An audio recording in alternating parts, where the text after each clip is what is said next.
Hoy vamos a repasar este tema que es cólera. Eh, Esta, como ustedes recordarán, es una enfermedad de distribución universal, es decir, existe en todo el mundo, es de notificación obligatoria, ¿no es cierto? Está involucrada dentro del grupo de las enfermedades diarreicas, ¿no es cierto? Agudas, ¿no es cierto? Ustedes sabrán que la diarrea, la enfermedad diarreica, se clasifica desde el punto de vista de la duración de la patología en enfermedades diarreicas agudas y crónicas. Esta enfermedad está conceptuada como una enfermedad diarreica aguda, ¿no es cierto? Existe ya desde la antigüedad, ¿no es cierto? La primera pandemia es así, se notifica que fue desarrollada o se desarrolló por 1817, ¿no es cierto? Entre este 1817 y 1826, ¿no es cierto?, se produjeron 6 pandemias grandes y fundamentalmente el ojo principal, el inicio de estas pandemias fue identificado o se inició, ¿no es cierto?, en el continente asiático, ¿no es cierto? Ya para después, durante el siglo XX, ¿no es cierto?, esta quedó como en estado de pandemia en todo el continente asiático, ¿no es cierto? Y en 1961, ¿cierto?, donde se produjo la séptima pandemia grande, más grande por cólera, esta también se inició en el continente asiático, en Indonesia, ¿no es cierto?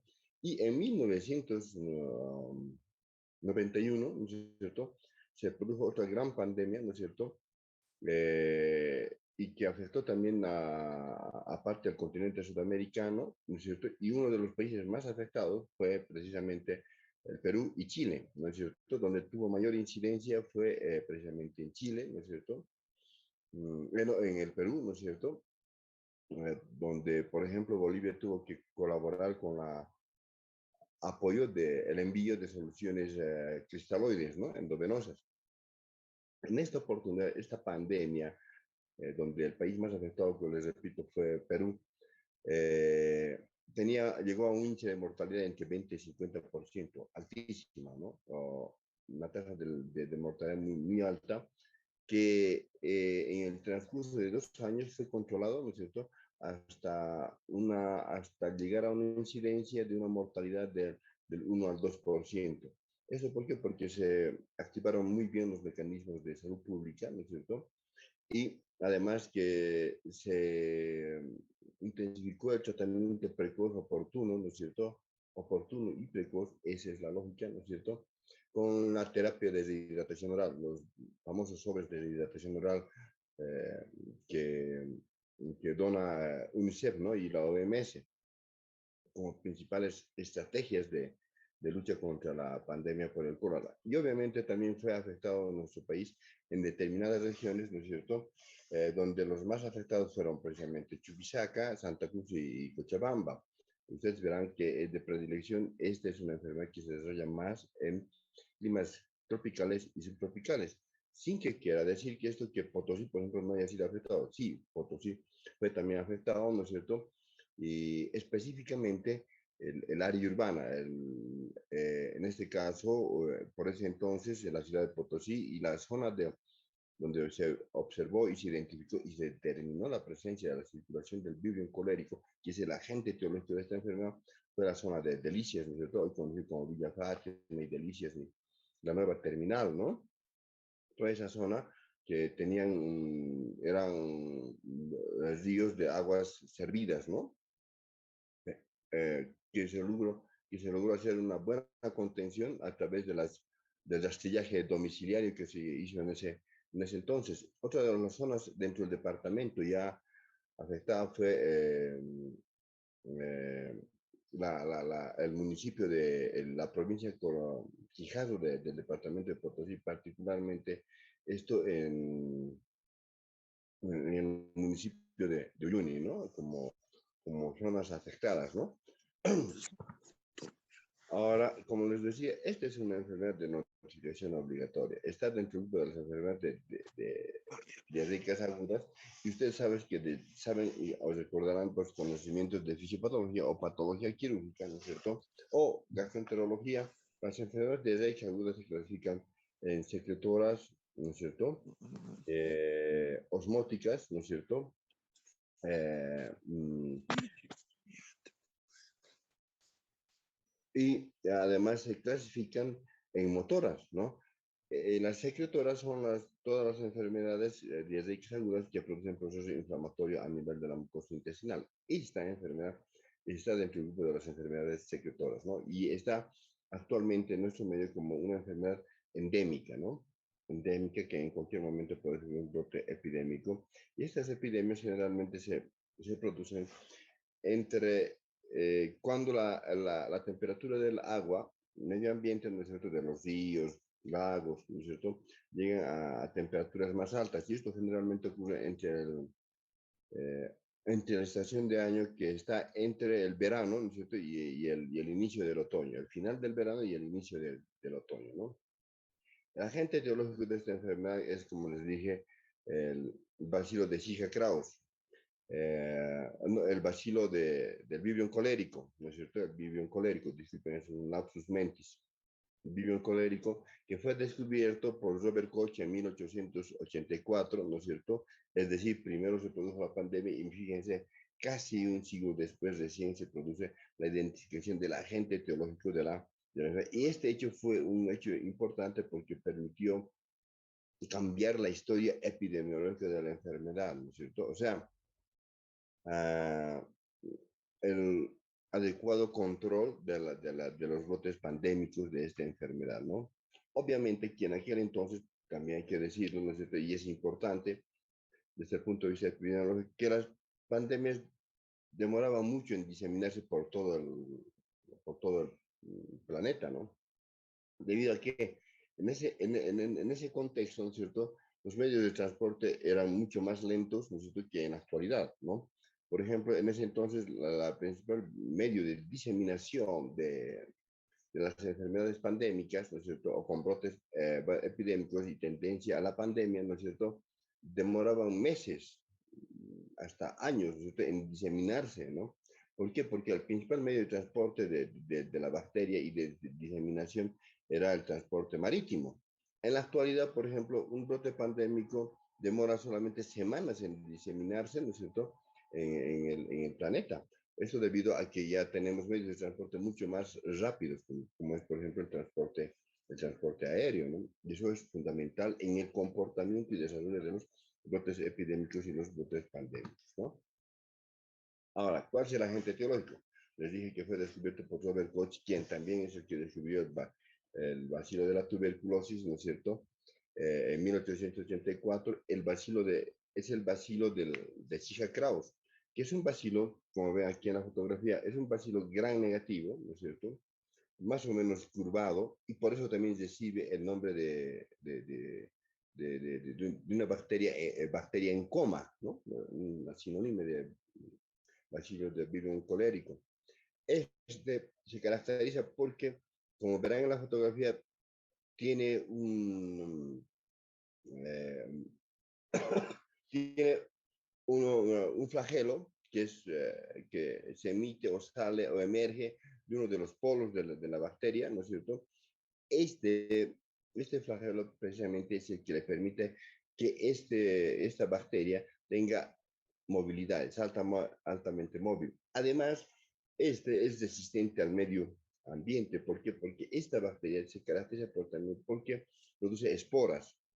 Y estas esporas son las precisamente que dan resistencia a esta bacteria.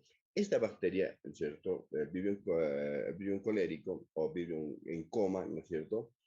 Uh, es un bacilo gran negativo dentro de la clasificación de Gram. Es un gran negativo que es altamente sensible al medio ácido, ¿no es cierto? Y logra sobrevivir a temperaturas en el agua cuando llega a unos 22, 40 grados. Pero también se ha evidenciado, ¿no es cierto? Se ha evidenciado que logra resistir, ¿no es cierto?, a temperaturas bajas, hasta 10 grados bajo cero. Miren, entonces, esto fuera una explicación de por qué también se presentó este brote pandémico en el departamento de Potosí, ¿no es cierto? Ahora, para su desarrollo, este desarrolla muy bien en medios alcalinos, ¿no?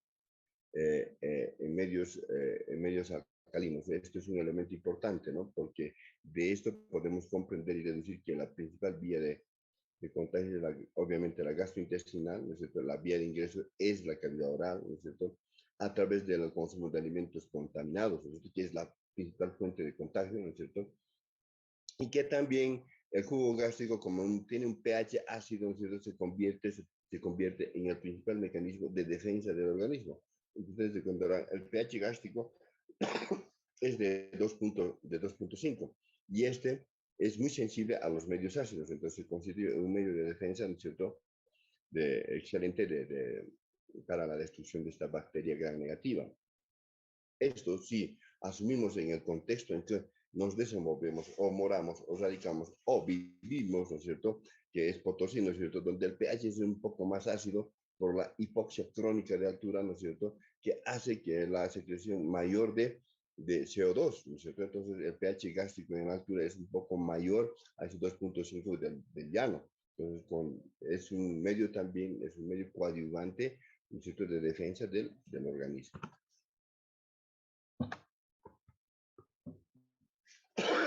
Ahora, de este virus colérico, ¿no es cierto? Existen tres serogrupos, ¿no? Estos tres serogrupos tenemos a su vez que los biotipos, y de estos biotipos tenemos a su vez dos biotipos, el clásico y el toro. ¿Cuál es el más frecuente en la producción de brotes epidémicos y pandémicos? El biotipo clásico. De estos biotipos tenemos tres serotipos. Tres serotipos que uno es el IMEVA, el otro es el Ogawa, y el menos conocido es el Itohima, ¿no es cierto? Y los que más frecuentemente están relacionados con los brotes pandémicos son precisamente el INEVA y el Ogawa, ¿no? Modos de transmisión, como ya les adelantaba, ¿no es cierto? La principal vía de contagio es que la bacteria ingresa al organismo a través de la ingestión de alimentos contaminados. De aquellos alimentos fundamentalmente los mariscos, ¿no? Fundamentalmente. ¿No es cierto? Y el inóculo de estos es muy elevado. Entonces, es una enfermedad, además, que es altamente contagiosa. ¿Por qué? Porque se estima que en un ml, ¿no es cierto? En un ml de vómito o materia fecal, ¿no es cierto?, contaminada con el virus colérico, existen aproximadamente 100 millones de vibriones coléricos. Entonces el inóculo es altísimo y por eso que es una enfermedad altamente contagiosa, ¿no es cierto? Y se contagia, uno adquiere la enfermedad, ¿no es cierto?, a través de la ingestión de alimentos contaminados, ¿no es cierto? Es la principal vía de contagio, o la ingestión de agua contaminada, ¿no es cierto? Fundamentalmente. Ahora, esta bacteria, ¿no es cierto?, además que se caracteriza porque es sensible a los antisépticos, ¿no es cierto? Además tiene otra característica desde el punto de vista epidemiológico, que el reservorio principal, ¿no es cierto?, de la enfermedad es el hombre. El huésped también es el hombre. Además que cuando uno llega a padecer la patología, ¿no es cierto?, deja inmunidad. Pero la inmunidad no solamente es duradera de hasta por aproximadamente 60 meses, es decir, 4 años. Es decir, que las infecciones por cólera, ¿no es cierto?, son posibles, ¿no es cierto? Es decir, una misma persona puede llegar a padecer más de una vez, ¿no es cierto?, enfermedad diarreica aguda por vibrio colérico, ¿no es cierto? Ahora, una característica también que se ha podido observar en esta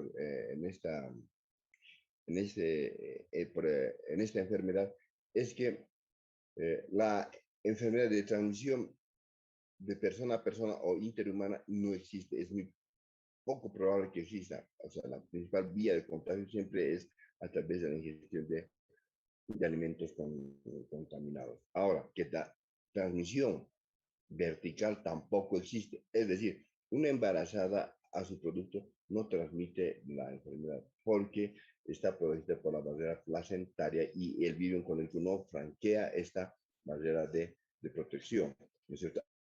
Además, que los recién nacidos, ¿no es cierto?, también están protegidos, o los lactantes están protegidos. ¿Por qué? Porque se ha encontrado que la leche materna protege contra esta patología.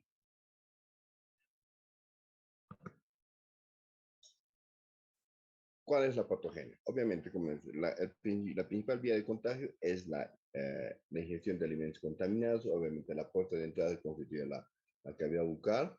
Y la primera barrera de defensa se encontraría a nivel de la cavidad bucal. ¿Cuál es? El pH ácido de la secreción de las glándulas salivales, es decir, la glándula parotidia, sublingual, submaxilar, ¿no es cierto? Para esta, una vez llegar a través, que es un gran inóculo, como he mencionado, llega al estómago, ¿no es cierto? Donde tiene que vencer esta bacteria, ¿no es cierto? Este medio de defensa natural del organismo, que es el pH ácido, ¿no es cierto? Y una vez logra franquear esta, esta barrera de defensa, ¿no es cierto?, del organismo, ¿no es cierto?, para ir a colonizar, ¿no es cierto?, localizarse, desarrollarse y multiplicar, ¿no es cierto?, en la parte terminal del intestino delgado. Es decir, desde el punto de vista anatómico, esta bacteria produce una enfermedad del intestino delgado. ¿Y cuál es la característica de de las enfermedades diarreicas agudas que se producen por localización o colonización del agente etiológico en el intestino delgado, que es de ser abundantes, es decir, copiosas, ¿no es cierto? Copiosas, ¿no es cierto? Y líquidas, ¿no es cierto? Esa es la principal característica, ¿no? Entonces, ahora, una vez que llega acá, se coloniza en la mucosa intestinal del intestino delgado, se introduce a los enterocitos. Una vez que está dentro de los enterocitos, produce la secreción de una toxina, que es la toxina colérica. Esta toxina colérica se caracteriza, como aquí verán en esta figura semicircular, ¿no es cierto? Se caracteriza porque tiene dos polos, un polo A y un polo B. ¿Cuál es la importancia? De que el polo B funciona como adhesina, ¿no es cierto?, hacia la célula epitelial del intestino delgado. Se adhiere, ¿no es cierto?, para que ingrese, ¿no es cierto?, el polo A de la toxina colérica, ¿no es cierto?, y se introduzca hacia el interior de la célula epitelial intestinal.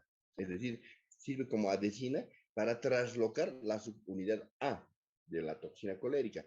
Y esta toxina colérica, ya en el intracelular de la célula epitelial intestinal, ¿qué hace? Activa la adenilciclasa, ¿no es cierto? Y esta adenilciclasa, una vez activada, ¿qué hace? Que se incremente, se eleve la concentración del AMP cíclico intracelular. Y esta elevación del AMP cíclico intracelular, ¿no es cierto?, inhibe, ¿no es cierto?, la absorción de sodio y cloro, ¿no es cierto?, e incrementa la secreción natural de cloro, ¿no es cierto? Y eso es lo que produce el gran proceso de deshidratación. ¿Y esto por qué es importante desde el punto de vista fisiopatológico? ¿Por qué? Porque ustedes verán que por cada litro de secreción gástrica, intestinal, ¿no es cierto?, se pierde, ¿cuánto? 120 mil equivalentes de cloro y 90 de sodio. Entonces, esto hace que estos pacientes presenten una gran y rápida evolución del estado de deshidratación, ¿no? ¿Cuáles son las formas clínicas de esta enfermedad? Básicamente existen tres formas clínicas: leve, moderada y severa. Esta clasificación, ¿no es cierto?, esta clasificación está basada, ¿no es cierto?, desde el punto de vista de la afección del estado de deshidratación del paciente. ¿Ya? No está basada, ¿no es cierto?, en el grado de compromiso, ¿no es cierto?, gastrointestinal, sino está basada en el grado de deshidratación que causa la enfermedad. Entonces, hasta acá diríamos que existe una clasificación fisiopatológica de las enfermedades diarreicas. En esta clasificación, esta corresponde a las enfermedades diarreicas agudas secretoras, ¿no? Ahora, dentro de la clasificación de las enfermedades diarreicas agudas, ¿no es cierto?, que pueden ser de intestino grueso o de intestino delgado, pues esta correspondería a la clasificación de las enfermedades diarreicas agudas que afectan por afección, ¿no es cierto?, del intestino delgado. Dentro de las formas clínicas, ¿no es cierto?, de las enfermedades diarreicas, de acuerdo al compromiso del estado de hidratación del paciente, están en leve, moderada y severa. Entonces, ¿qué formas clínicas más frecuentemente producen? eso dependerá de la forma de presentación y de las características epidemiológicas de la enfermedad, ¿no? Ahora, ¿cuáles son los síntomas de la enfermedad? Básicamente, obviamente, el principal síntoma es la diarrea, ¿no es cierto? ¿Y cómo se define diarrea? Según la Organización Mundial de la Salud, la diarrea es una alteración, ¿no es cierto?, en la frecuencia de las deposiciones, ¿no es cierto?, o sea, de la catarsis, ¿no es cierto?, o una alteración en la consistencia, ¿no es cierto?, de las deposiciones, ¿no es cierto?, o sea, esas tienen que ser líquidas o semilíquidas. Es una alteración en el volumen de la catarsis, ¿no es cierto?, que para la OMS, ¿no es cierto?, dice, una catarsis mayor a 200 por episodio, ¿no es cierto?, en 24 horas es considerado como diarrea, ¿no es cierto? Entonces, como verán, estos parámetros, a pesar que son dados por la OMS, ¿no es cierto?, son bastante ambiguos, ¿no es cierto? Son bastante ambiguos si comparamos con la definición de lo que es la enfermedad de Zika-Kraus. Entonces, ¿por qué? Uno. Dos, además son ambiguos, ¿por qué?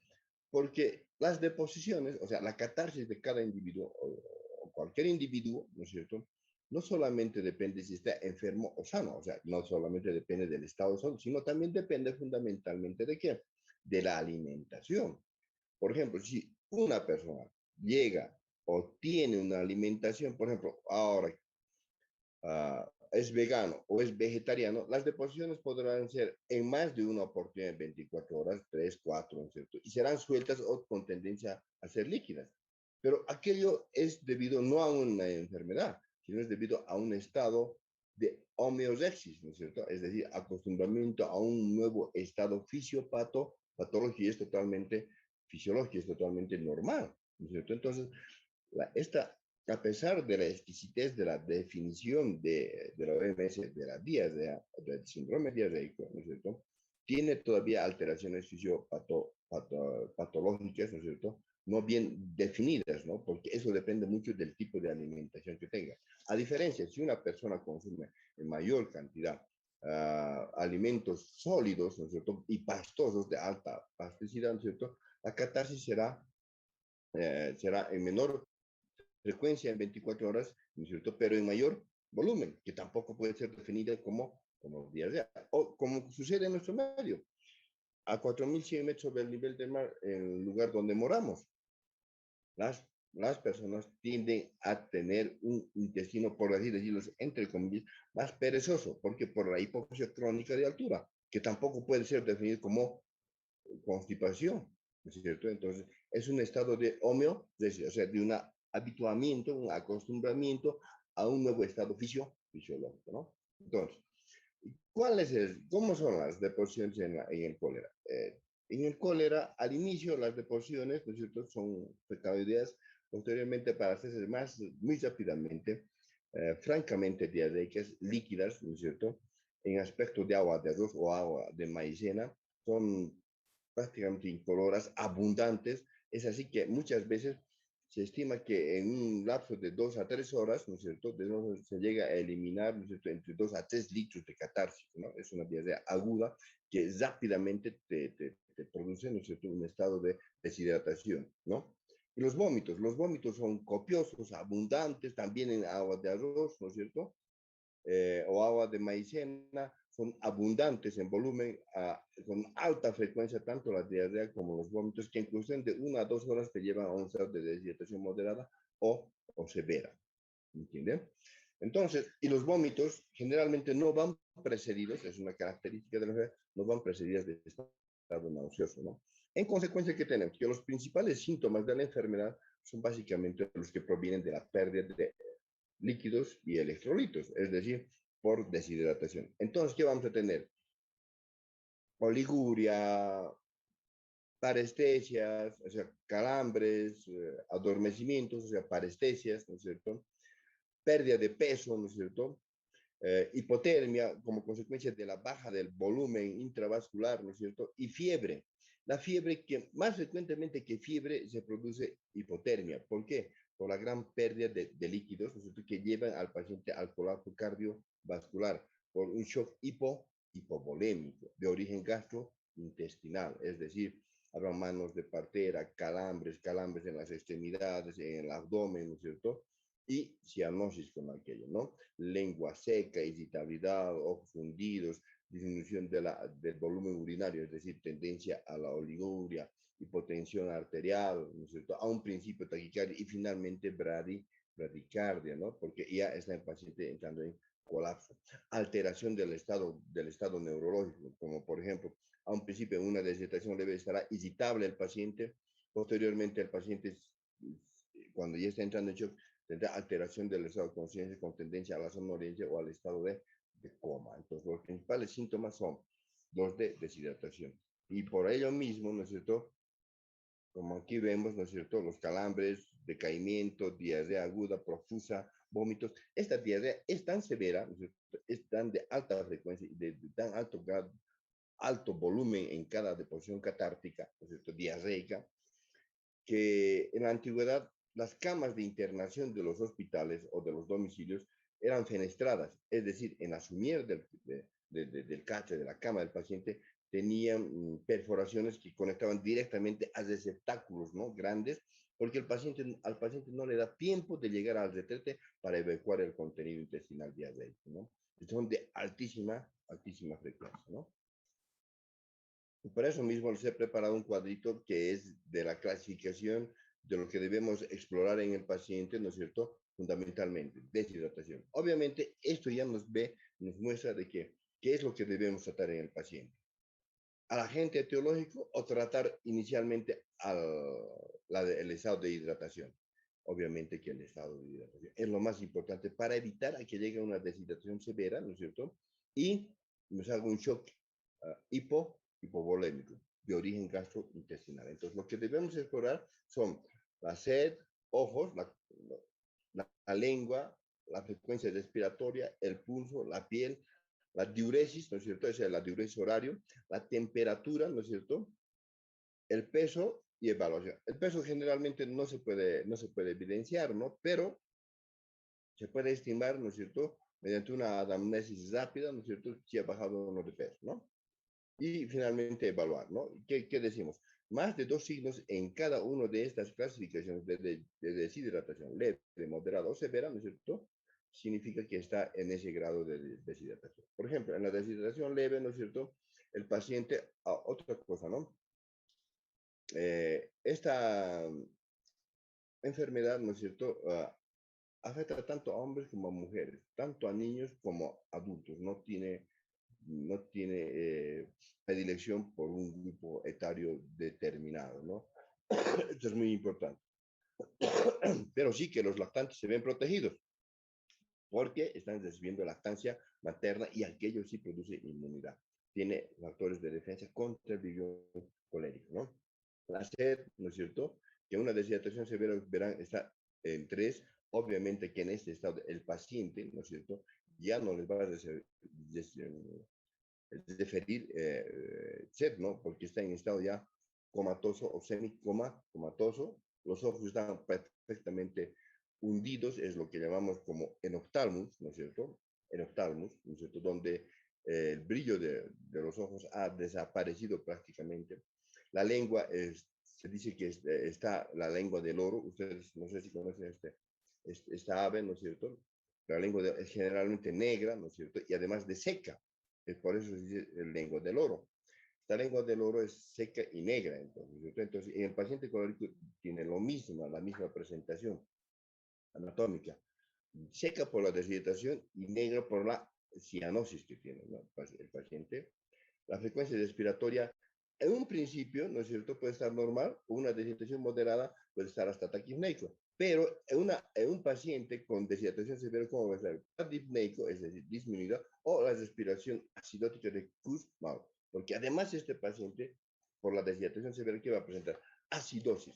Acidosis de tipo metabólica, ¿no es cierto? Y al final, acidosis de tipo mixta, es decir, tanto metabólica como respiratoria, ¿no es cierto? La respiración de Kussmaul. El pulso. El pulso en una deshidratación leve estará normal, ¿no es cierto? Una deshidratación moderada estará incrementada, es decir, estará acelerada, es el taquisfígnico. Y en una deshidratación severa, ¿cómo va a estar el paciente? El pulso va a estar blando o sencillamente imperceptible, ¿no es cierto? Y filiforme, ¿no es cierto? Blando y filiforme o sencillamente imperceptible por la gran deshidratación del paciente. La diuresis, o sea, normalmente decimos que debe tener un flujo urinario, ¿no es cierto?, entre 30 y 50 o más por hora, cc o ml, ¿no? Una deshidratación moderada, esto estará eh, disminuido, estará oligúrico, estará menos de 30 ml por hora, ¿no es cierto? Y en una deshidratación severa el paciente puede estar oligoanúrico. Es decir, además, macroscópicamente vamos a poder ver que esta diuresis va a estar hiperconcentrada, es decir, color amarillo ámbar, ¿no es cierto? O más, entre comillas, pero está mal, tinto, ¿no? Entonces, eso es una diuresis concentrada, ¿no? La temperatura, una deshidratación moderada o leve puede estar normotérmico o febril, pero una deshidratación severa el paciente ya no va a presentar fiebre, sino lo que va a atender es más bien hipotermia, por desregulación del centro de la temperatura secundaria a deshidratación severa, ¿no? El peso, esto es importante, ¿no? Se considera deshidratación leve cuando la pérdida de peso es hasta del 5% calculado.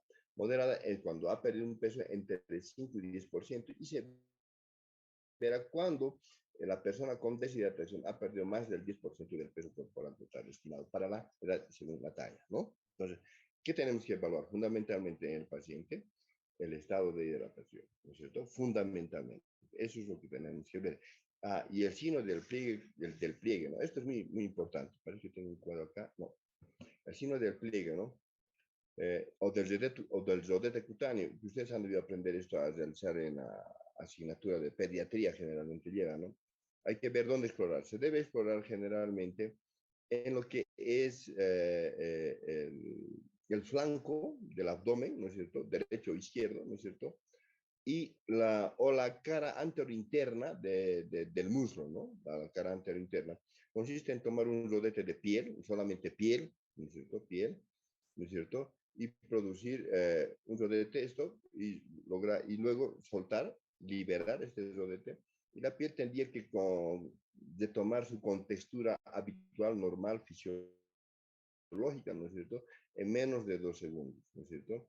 Pero en los pacientes con deshidratación moderada, el rodete tiende a desaparecer lentamente, ¿no es cierto? Y en la deshidratación severa permanece por más de 2 segundos, ¿no es cierto? Eso para determinar el estado de hidratación. En cambio, en la piel de un paciente con deshidratación leve, ¿no es cierto? La elasticidad de la piel está conservada, o sea, una vez que ustedes realizan el rodete, liberan el rodete, ¿no es cierto? La piel inmediatamente retoma su aspecto fisiológico, ¿no? El diagnóstico. Bueno, como ustedes verán, el diagnóstico epidemiológico, el diagnóstico tendría que ser epidemiológicamente a través de los antecedentes de la circulación del virus colérico, ¿no? En una determinada área geográfica. El diagnóstico clínico es difícil de realizar, ¿no? Porque podemos determinar si es una diarrea aguda del intestino delgado, del intestino grueso y el estado de hidratación del paciente, pero nuestros ojos y nuestra clínica no son bacteriología, ¿no? Entonces, el diagnóstico bacteriológico es lo más importante, ¿no? En este caso. ¿Por qué? Porque nos va a poder permitir, ¿no es cierto?, evidenciar la circulación de la bacteria, del virus colérico, ¿no? Entonces, y es suficiente, ¿no es cierto?, uno o dos casos diagnosticarlos bacteriológicamente, ¿no es cierto?, ¿no es cierto?, para que los demás casos sean tratados desde el punto de vista epidemiológico como casos de cólera o sospechosos de cólera, ¿no es cierto?, y enfocarnos en el tratamiento fundamental de la enfermedad, ¿no es cierto? Entonces, desde el punto de vista clínico, ¿qué tenemos que hacer? Tiene que ser una diarrea aguda, de alta frecuencia, de alto volumen, ¿no es cierto? De aspecto de agua de arroz, ¿no es cierto? Con vómitos que se caracterizan por no estar precedidos de estado nauseoso y de aspecto de agua rosa o agua de maicena, ¿no es cierto? Y que presenten, ¿no es cierto?, signos y enfocarnos siempre en el diagnóstico del estado de hidratación. Es decir, no es suficiente realizar el diagnóstico de una enfermedad diarreica aguda, sino tenemos que hacer también paralelamente el diagnóstico del estado de hidratación del paciente, ¿no? A través de esta impresión y además esta impresión diagnóstica tiene que ser confirmada con qué? Con el diagnóstico laboratorial bacteriológico. ¿Y cómo para eso qué hacemos?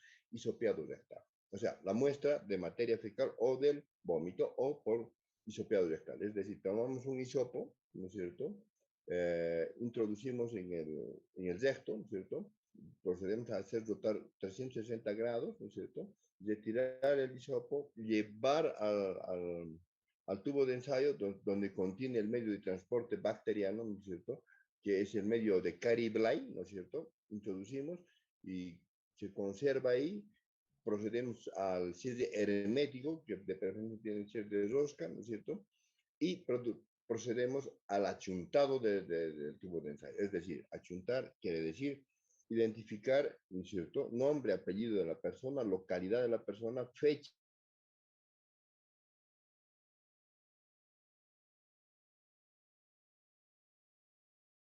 ¿no es cierto? En nuestro caso, otro departamental, ¿cierto? Para determinar la presencia de este, enviará a la zona andina corresponde que las muestras vayan al Limnasa de La Paz, ¿no es cierto? Ahora, ahora, esta muestra también no siempre se puede tomar a través de hisopeado rectal, sino también tiene que ser, puede ser tomada de las deposiciones, de las deyecciones, de la catálisis de los pacientes portadores de la bacteria o los sospechosos portadores de la bacteria, o del material vomitivo del paciente, ¿no es cierto? Es decir, empapar el hisopo en materia fecal, ¿no es cierto?, del paciente sospechoso, o empapar en el vómito del paciente sospechosamente portador del bacilo del vibrio colérico, ¿no es cierto? Y proceder de la misma forma, depositar un tubo de ensayo que contenga el medio de transporte bacteriano, que es el medio de Caribly, ¿no es cierto? Cerrar herméticamente, enviar un achuntado perfecto con medios de conservación, no tiene que congelarse la muestra, siempre es importante recordar aquello, enviar al laboratorio de referencia y este enviará al laboratorio central, ¿no es cierto? Que es en este caso el INLASA de La Paz.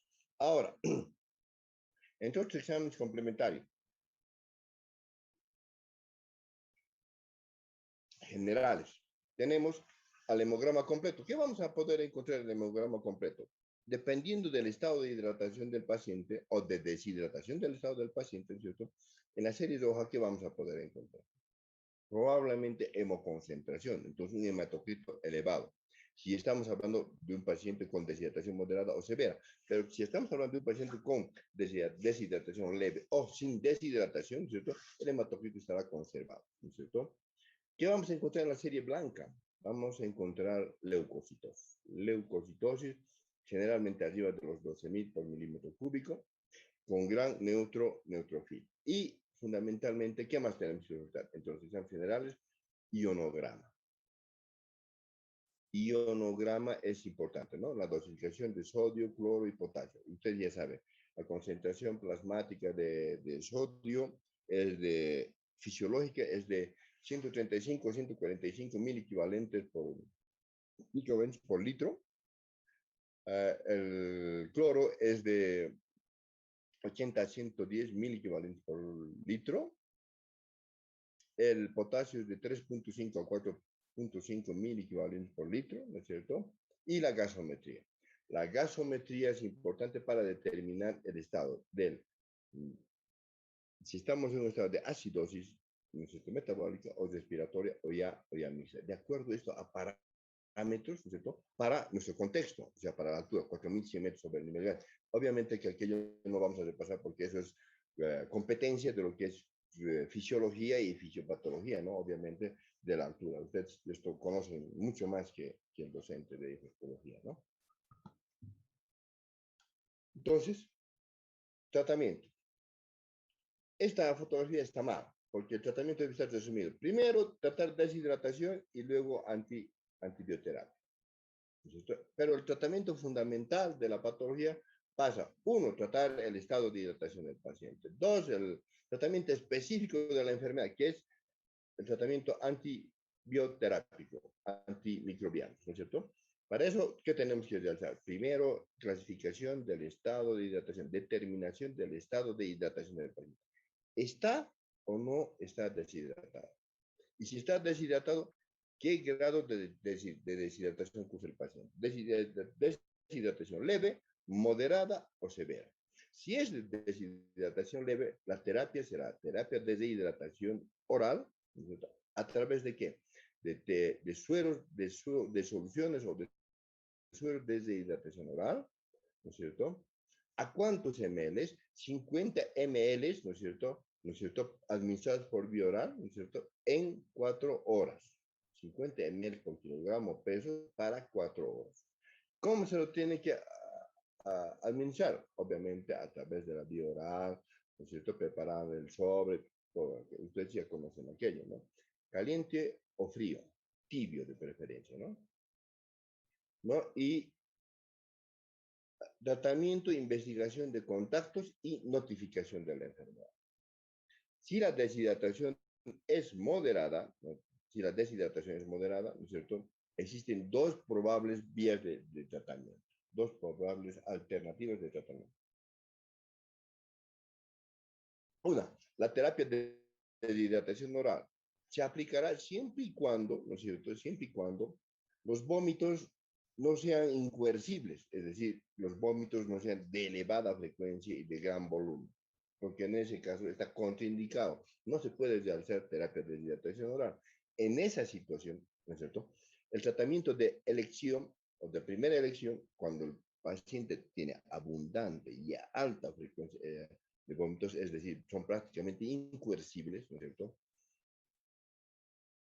El tratamiento tendría que ser por vía endovenosa. Terapia de deshidratación endovenosa. ¿Para esto qué se tiene que hacer? Lo primero que tienen que hacer, si un paciente tiene deshidratación moderada, ¿qué tienen que realizar?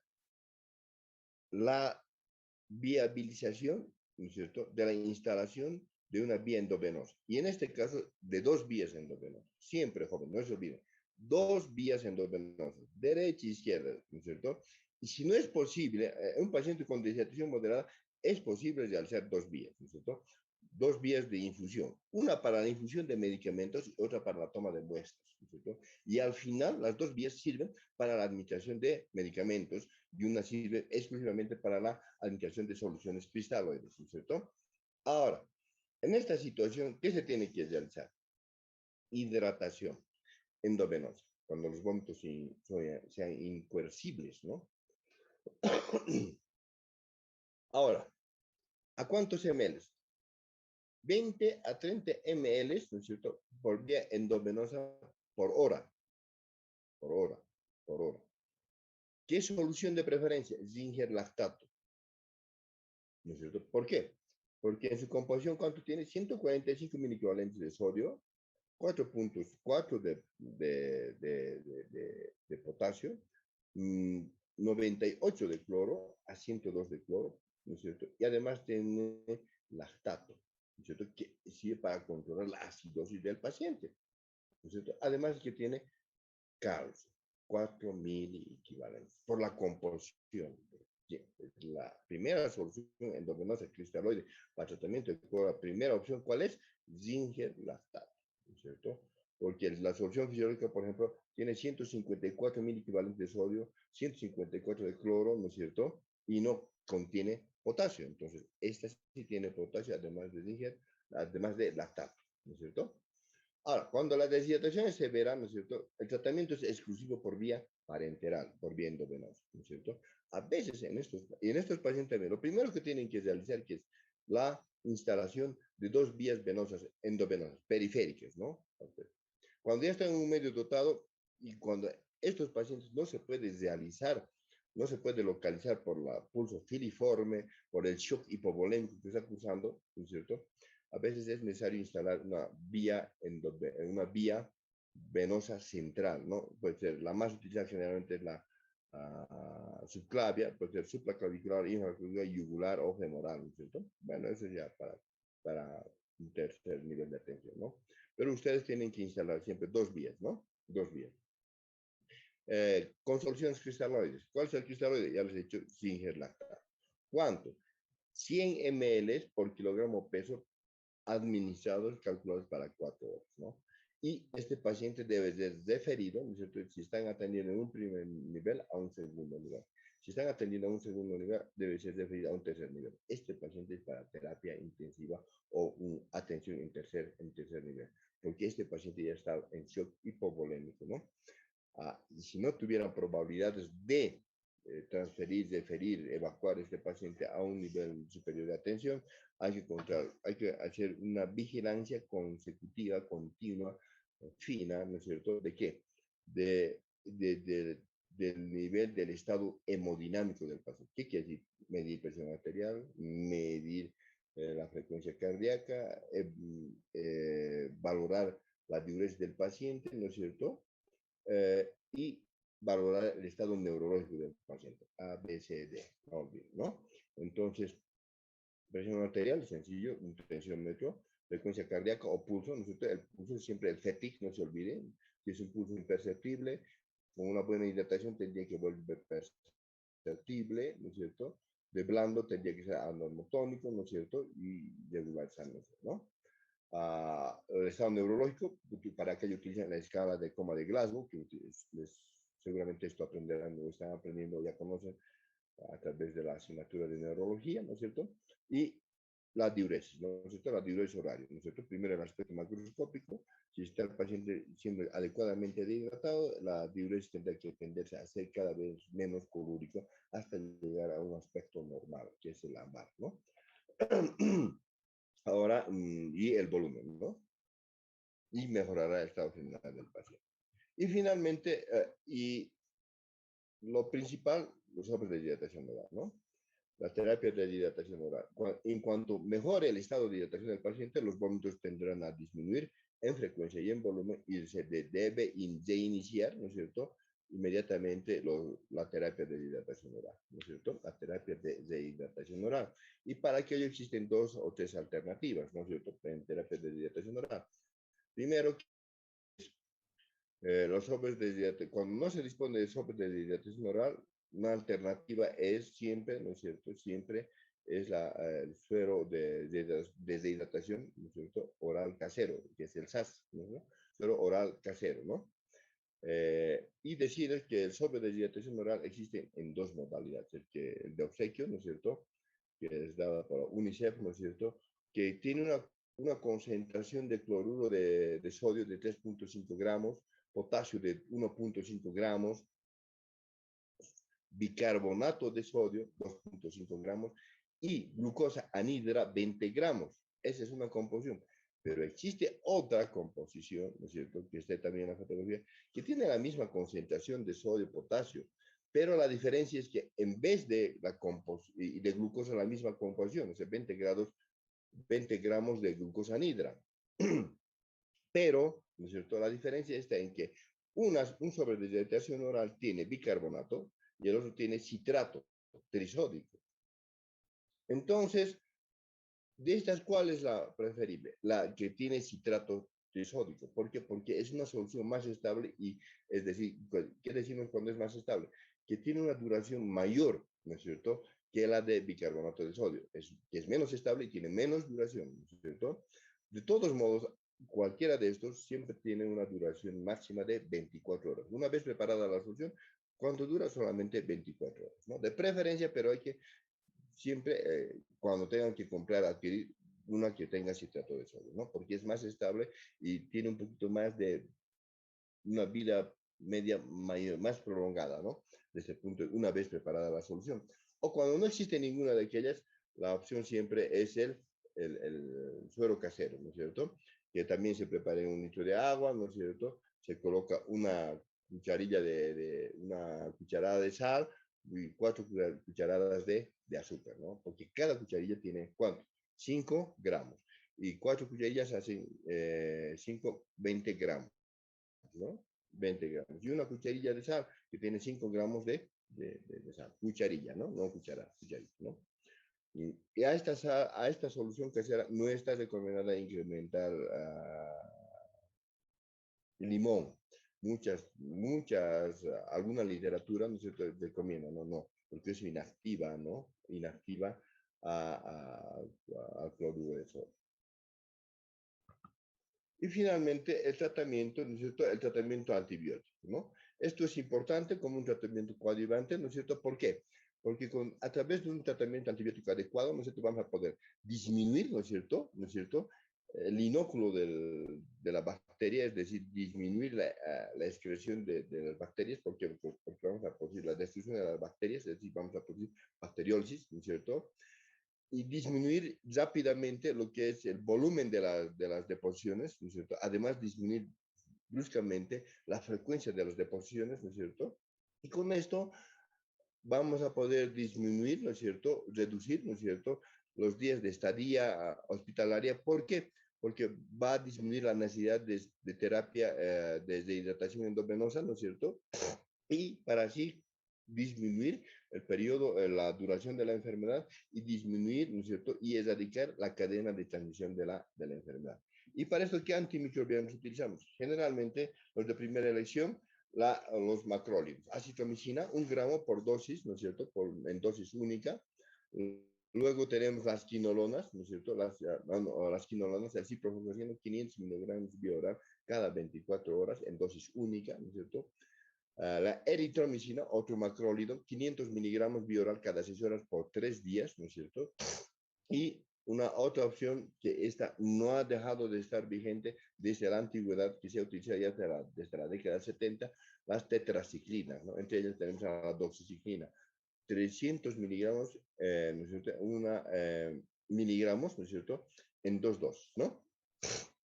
Estos son los esquemas terapéuticos, ¿no es cierto? Ahora, de estas, la que se puede administrar por vía parenteral será el ciprofloxacino, la eritromicina no tenemos por vía parenteral, la citromicina tampoco, la doxiciclina tampoco, ¿no? No sé si tienen alguna consulta, jóvenes, hasta acá, de lo contrario hubiéramos concluido. Adelante, tienen la palabra.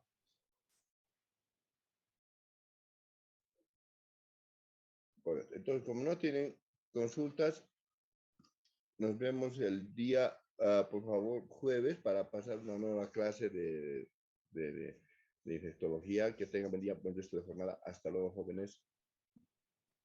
Hasta Hasta luego, luego, doctor. doctor. Gracias. Ustedes, por favor.